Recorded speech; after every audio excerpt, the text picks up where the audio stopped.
अस्सलाम वालेकुम વાલા વિદ્યાર્થી મિત્રો, કેમ છો બધા? તમે ગીત સાંભળ્યું ને, મેરે દેશ કી ધરતી, દેશભક્તિ ગીત. આપણા ભારત દેશ વિશે કહેવાયું છે કે મેરે દેશ કી ધરતી સોના ઉગલે ઉગલે હીરે મોતી. વિદ્યાર્થી મિત્રો, પ્રકરણ 13માં આપણે ભારતની ભૂસ્તરી રચના અને ભૂપૃષ્ઠ વિશે સમજી રહ્યા છીએ.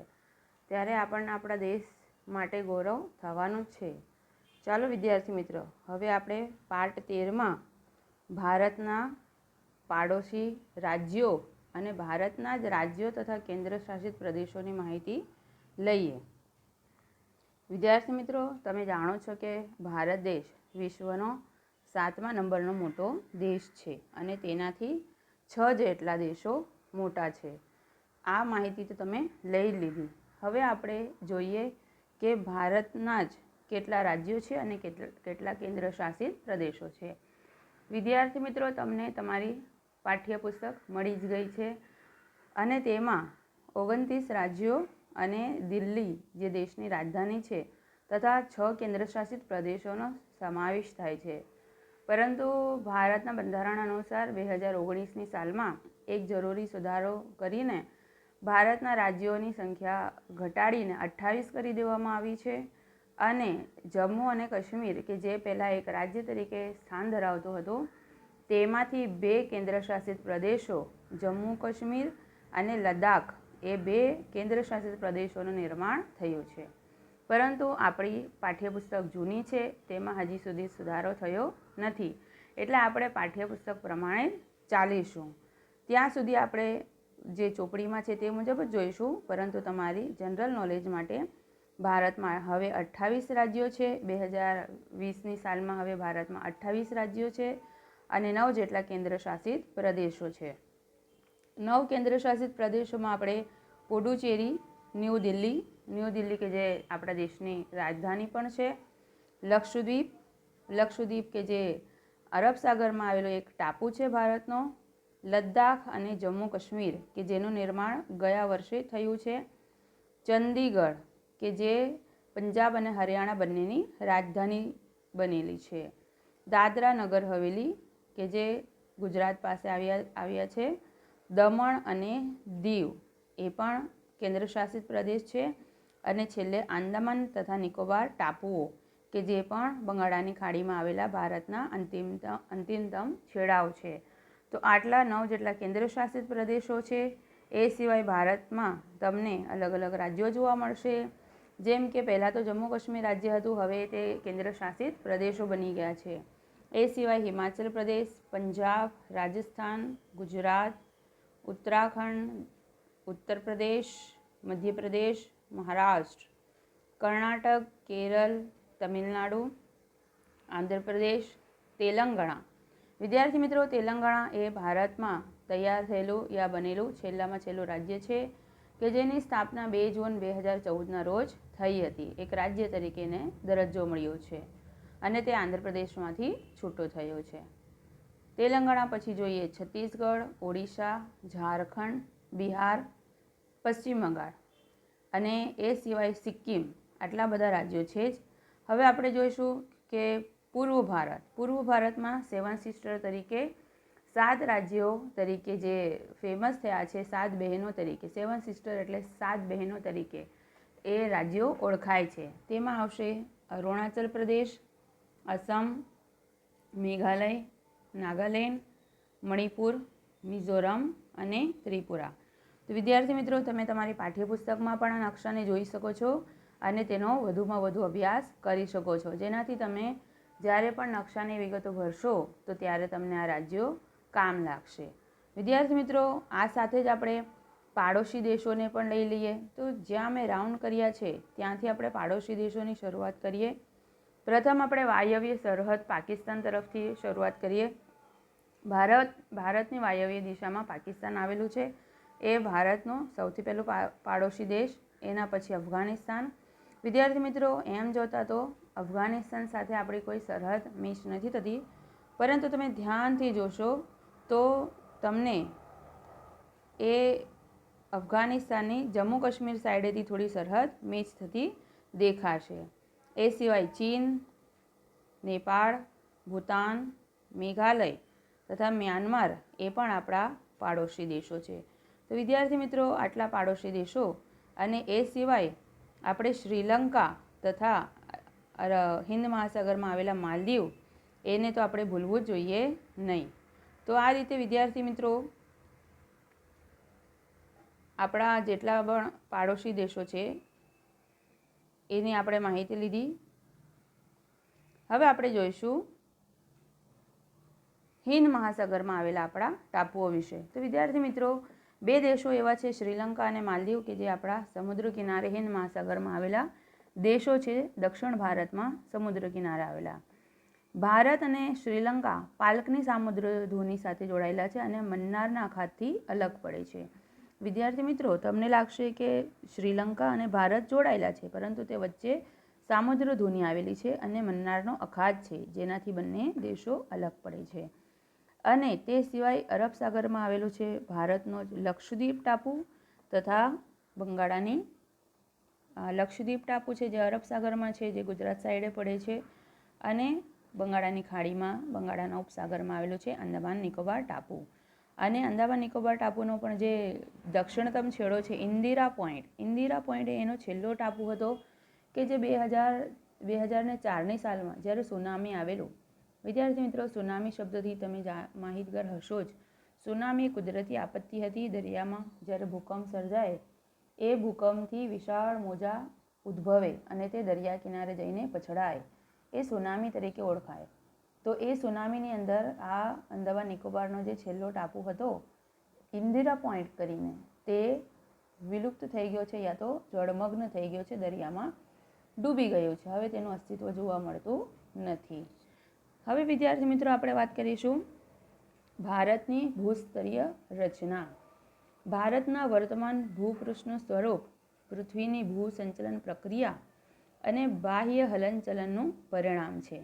વિદ્યાર્થી મિત્રો, ભારતના ભૌગોલિક નકશાને તમે જોશો તો તમને ક્યાંક પહાડ ઉપસેલા દેખાશે, ક્યાંક સપાટ મેદાનો દેખાશે, તો ક્યાંક દરિયા કિનારા દેખાશે, અથવા તો ક્યાંક ઉચ્ચ પ્રદેશો પણ દેખાશે. તો આ જે સંરચના તૈયાર થઈ છે તે વર્ષોની પ્રક્રિયાને પરિણામે તૈયાર થઈ છે.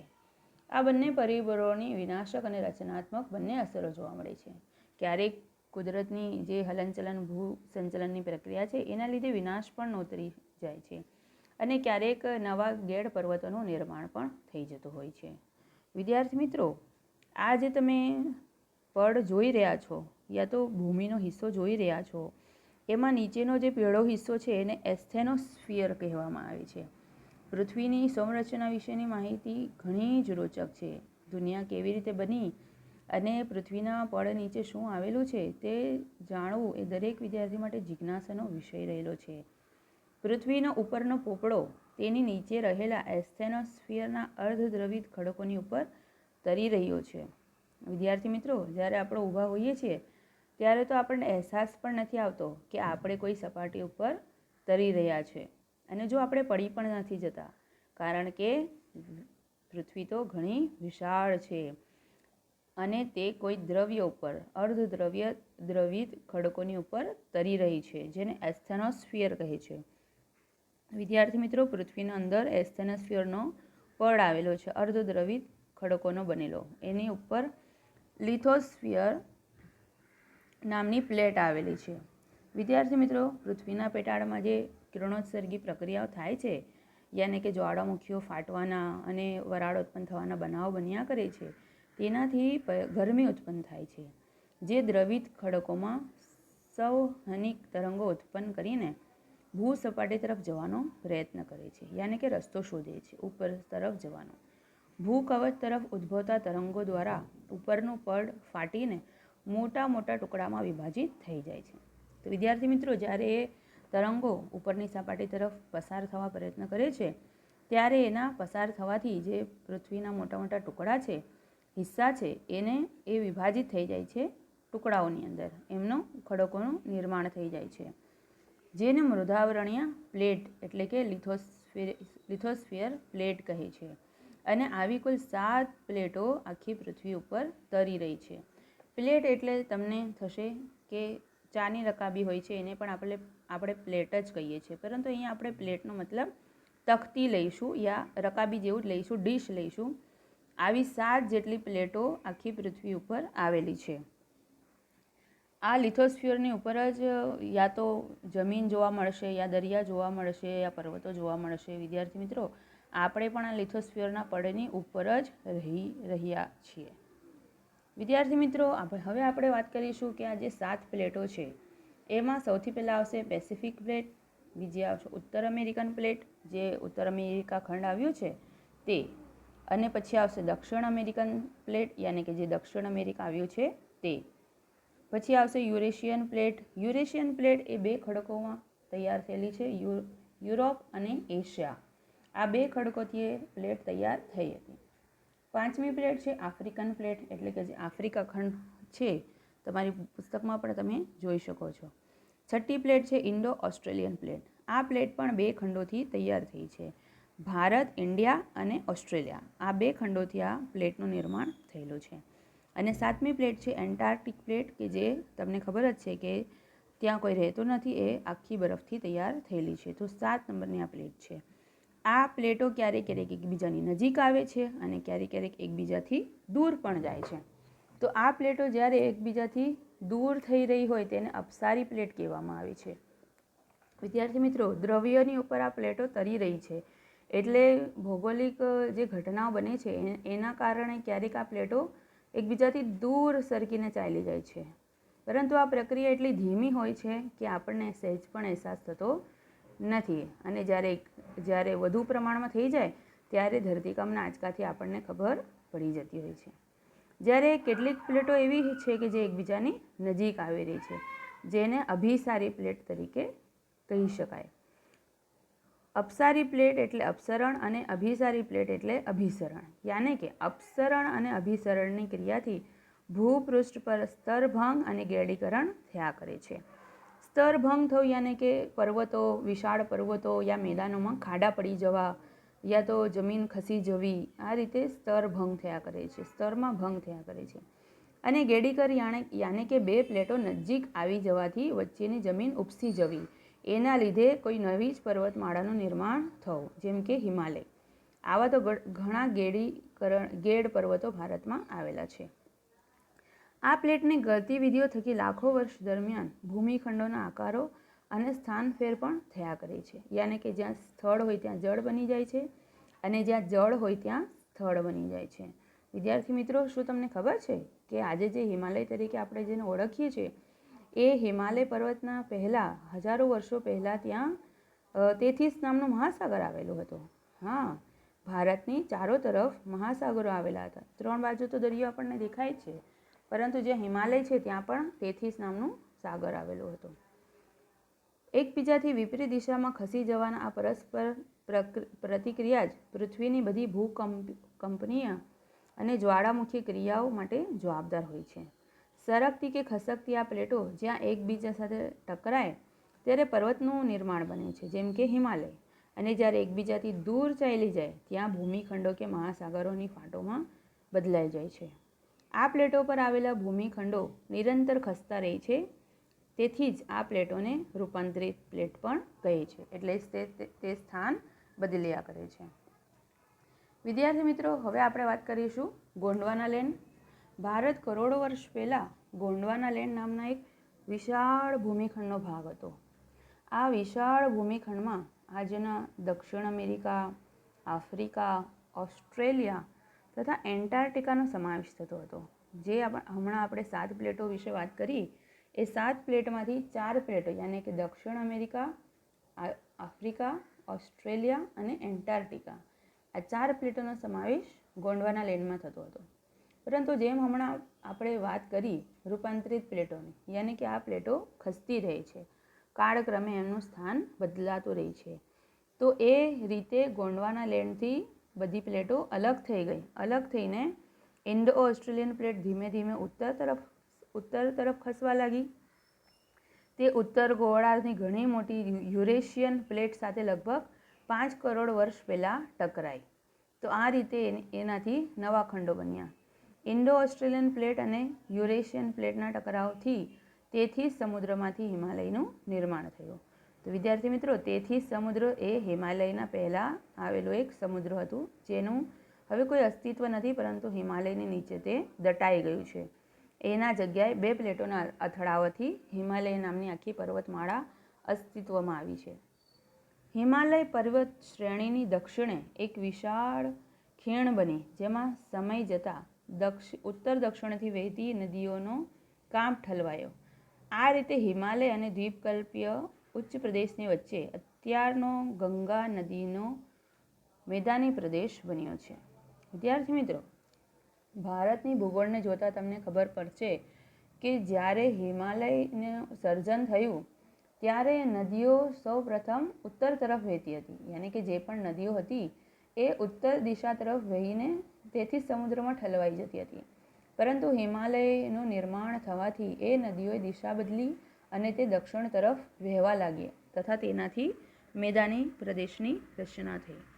એ સિવાય દ્વીપકલ્પીય ઉચ્ચ પ્રદેશના ઉત્તર પશ્ચિમ ભાગમાં એક વિસ્તૃત જ્વાળામુખીનું પણ વિસ્ફોટન થયું. હજારો સાલ પહેલાં એક જ્વાળામુખી ફાટ્યું, જેનાથી દક્ષિણ ભારતમાં જે તમે જે ત્રિકોણ, ઉલટા ત્રિકોણ આકારનું છે, એ દક્ષિણ ભારતમાં ઉચ્ચ પ્રદેશો યા ઘાટોનું ઉચ્ચ પ્રદેશોનું નિર્માણ થયું, જે જ્વાળામુખીને આભારી છે.